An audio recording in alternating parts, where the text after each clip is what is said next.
Why is it that Allah has chosen for us to be fit at an age where perhaps we are peaking on around 30, 40, and after that there is a decline?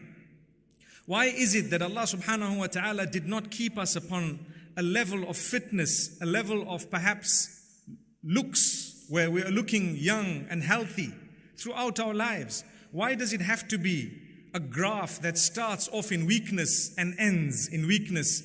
As Allah subhanahu wa ta'ala says, الله الذي خلقكم من ضعف ثم جعل من بعد ضعف قوة ثم جعل من بعد قوة ضعفا وشيبا. It is Allah who has created you in weakness. When you were initially born, when you came to this world, you were very weak.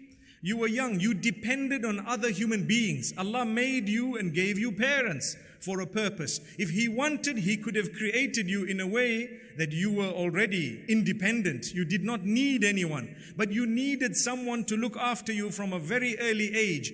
And when you are in your peak, He wants you to look after the very people who looked after you when you were a little baby. And once again, when you grow older, He says, we grant people the peak, and after the peak of strength, they become weak again and they develop gray hair.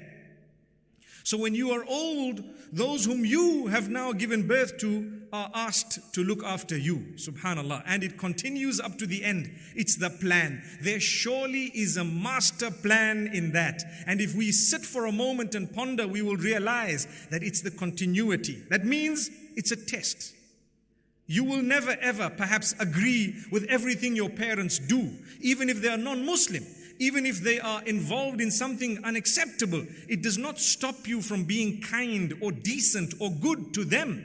Like Allah subhanahu wa ta'ala says, وَإِن جَاهَدَاكَ عَلَىٰ أَن تُشْرِكَ بِي مَا لَيْسَ لَكَ بِهِ عِلْمٌ فَلَا تُطِعْهُمَا وَصَاحِبْهُمَا فِي الدُّنْيَا مَعْرُوفًا. If your parents are asking you or struggling, working against you in a way that they want you to associate partners with Allah or to sin and transgress against Allah subhanahu wa ta'ala, do not obey their command that happens to be against the command of Allah, but continue living in goodness and kindness with them in this world. Which means even if you have non-Muslim parents, you need to be kind to them. You need to speak with respect. You need to try and serve them in the sense that you might want to spend money on their clothing, on their food, on their accommodation. It's not wrong. Even if they're non-Muslim. What is wrong is when they tell you to do something against the instruction of Allah subhanahu wa ta'ala, that is where you draw the line.